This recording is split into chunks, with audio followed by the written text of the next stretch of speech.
the idea of overpopulation is not accurate, because really the entire population of the world, they were stood shoulder to shoulder, could fit in the city limits of Jacksonville. So if you realize that aspect of it, we realize we're not anywhere near being overpopulated. But one of the good things that our family does, I think that's really beneficial, is that our motto is we buy used and we save the difference.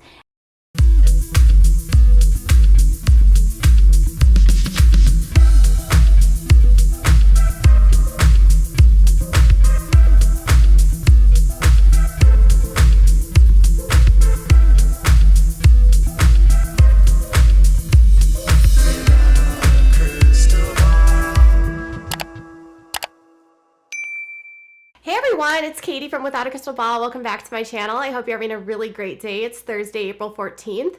I have been still dealing with this stuff, and every time I start to film today, it's like I gotta sneeze or I have to do like wiping, and my nose hurts, like my throat. I'm ready to be done. I'm done with this. I'm done with feeling tired. I'm done with feeling achy. This has been horrible. So if you've gone through this, let me know in the comments. I have been resting, drinking lots of water, and trying to take care of myself, but it hasn't been easy. So in the middle of that, we have work to do, right? Always. We are waiting for Josh Duggar's sentencing, and a lot of you are kind of like in this waiting game, like what's going to happen with Josh's sentencing? Are we going to find out? Why hasn't the judge ruled? You know, all of that. I feel like every day that's kind of all of the questions I get. Sentencing is on May 25th. No, the judge has not responded to the motions in which he filed. And we have to talk about some things that have changed since his conviction. So let's talk about Jill Dillard. She is currently pregnant with her third child. And prior to the trial, Jill had been very public with her children and had been sharing them online. She blogged and would often share, you know, like normal mom stuff, like what they were doing for school or what books they were reading or recipes that they would cook together, foods that they liked to eat together, parks that they would like to go to, and activities that she liked to do with the boys. When Israel, when they registered him for kindergarten, they took him to school. They actually brought the cameras while they were registering, which some people were like, wow, that's interesting. Fans have been noticing that since she returned, so if you remember, she took about a month off when she was like very newly pregnant and dealing with some morning sickness, and she came back to announce her pregnancy, but fans noticed that when she returned, she stopped sharing photographs like of the front of her boys. So her boys appeared in their photographs where they announced the pregnancy, and they appeared in like the gender reveal. So we saw their faces then. But other than that, on Instagram, when she is sharing new photos of the boys, she is not sharing their faces. Instead, the photos have them from the behind, like from their heads, like turned around, so you only see the back of their heads, or their faces are obscured by like objects or masks, whatever. So she has taken some steps to stop showing her child online.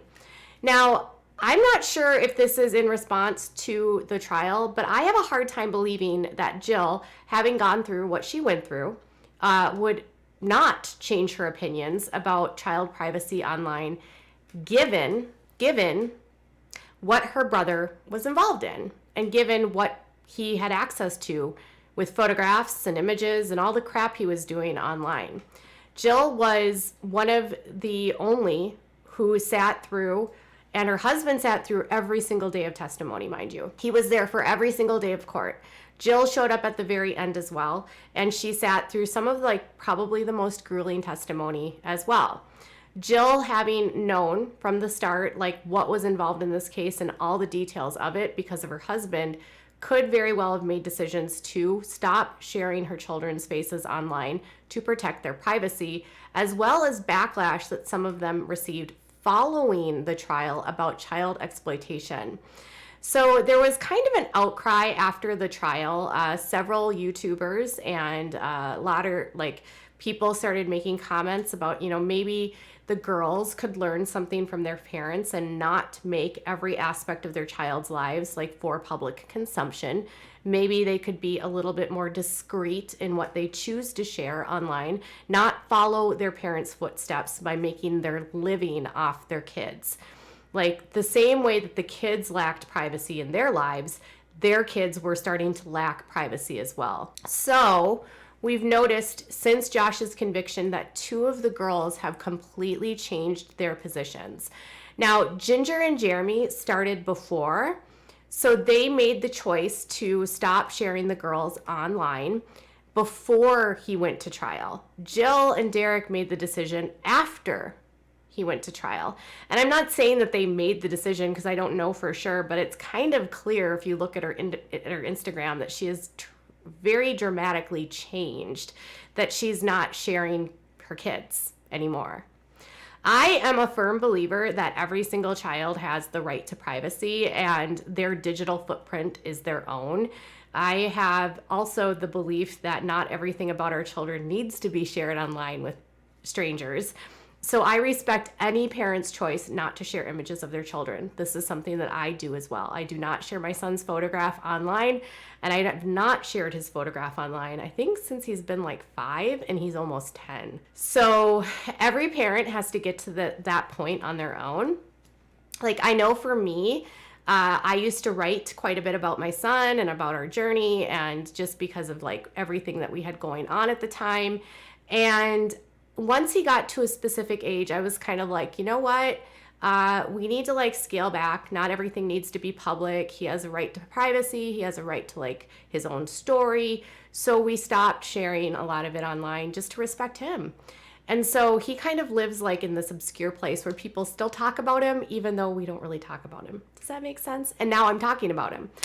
But my point here is that if a parent makes the decision to, change what they've done, I think I support that 100%. And it doesn't like mean that they were making a mistake before because they shared about their family. It means maybe they've learned new information. Maybe they've made a decision that for their family, this is what makes sense. Not everything that is online about kids is exploitative, right? So a parent has the right to go on their social media and talk about their children. They have a right to share pictures if they want. They have a right to share their child in the context of being a proud parent and saying like, hey, I love my kid. Like you can't, that's the parent's right. What parents sometimes do and often can happen is the oversharing. And I think that has been one of the biggest problems with the kids on reality television is, are we oversharing their lives?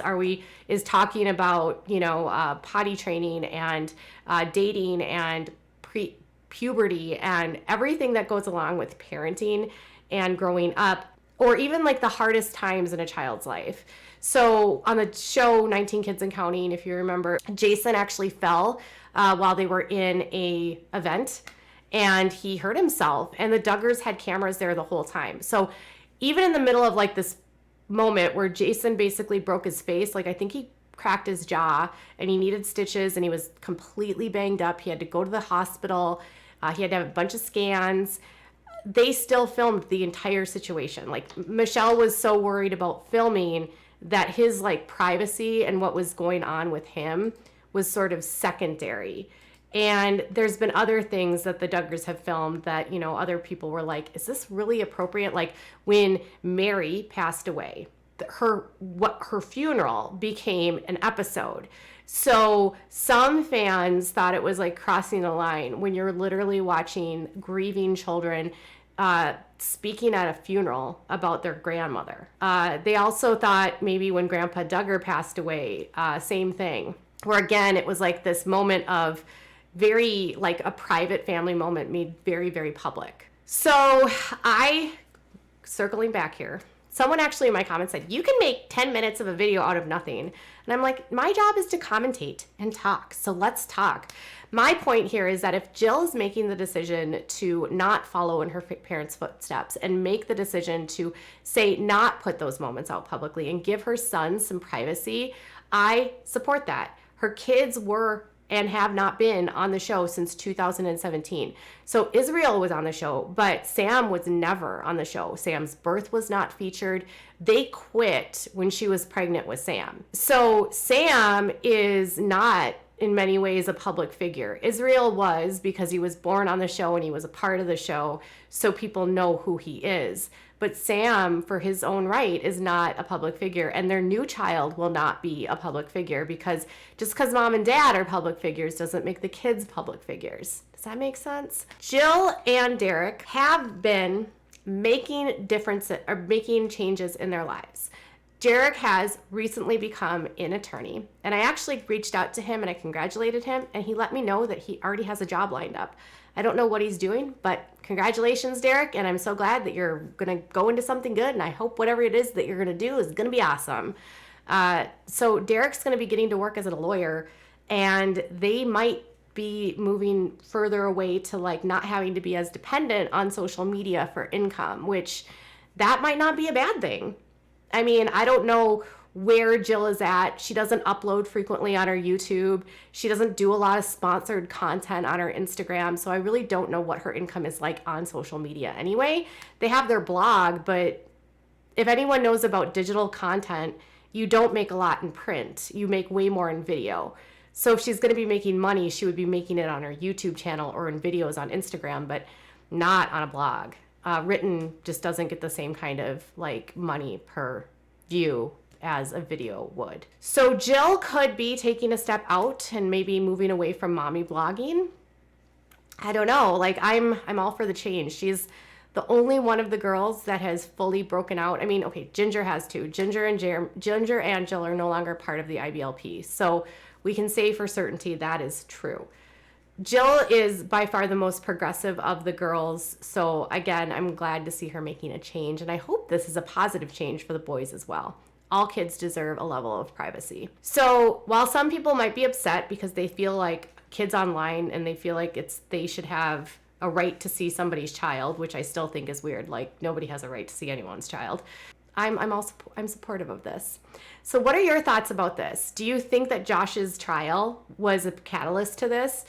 Do you think her hearing testimony about what was on his computer and what he was involved in changed her mind?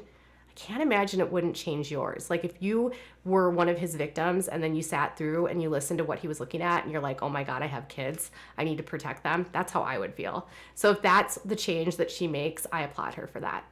Tell me what your thoughts are in the comments below. Bye guys.